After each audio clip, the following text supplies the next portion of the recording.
Саламатсыздар, мен Мустафа Айбар. Жібек жолы төлем алу пунктісінде аға оператор кассир болып қызмет атқарамын. Біз сағат таңғы 9-да кезекке түсеміз. Біз 3 оператор, 1 кассир кезекке түсеміз. Ол оператор кеңесші, оператор қадағалаушы. Операторлардың негізгі жұмысы ол көліктердің номерларын түзету, қолданушылардың сұрақтарына жауап беру, терминалдардың дұрыс жұмыс жасауын қадағалау. Саламатсыз. Саламатсыз. Жолдағы жағдайды айтып бересіз ба? Жақсы жолда, таза. Артық қоқыс заттар жоқ па? Жоқ, қоқыстар болған жоқ.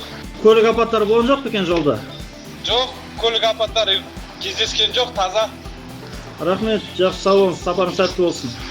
Бізде 8 терминал жұмыс жасайды. Терминалдар тәулігіне 24 сағат жұмыста. Оның ішінде 3 терминал алдын ала төлеммен абоненттерге арналған. 5 терминал ол қолма-қол ақша төлеуге арналған терминалдар. Алдын ала төлеммен қолданушылар өздерінің 2 есе уақытымен ақшасын үнемдейді. Алдын ала төлем жасаудың 15 түрі әдісі бар. Банктың қосымша мобильдік түрлері.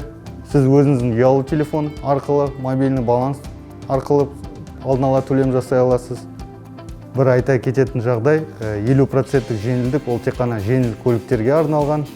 Қолданушылардың номерлары лас болады, сол кезде камера автоматтық түрде номерларды оқымайды.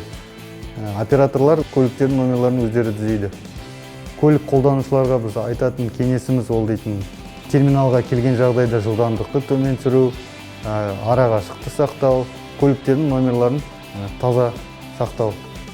Құрметті қолданушылар, сіздер Kastol.kz жеке кабинетіңізді мобильдік қосымша арқылы жеке кабинетіңізге өтіп, өзіңіздің жол ақыңызды тексеріп көрсеңіз болады.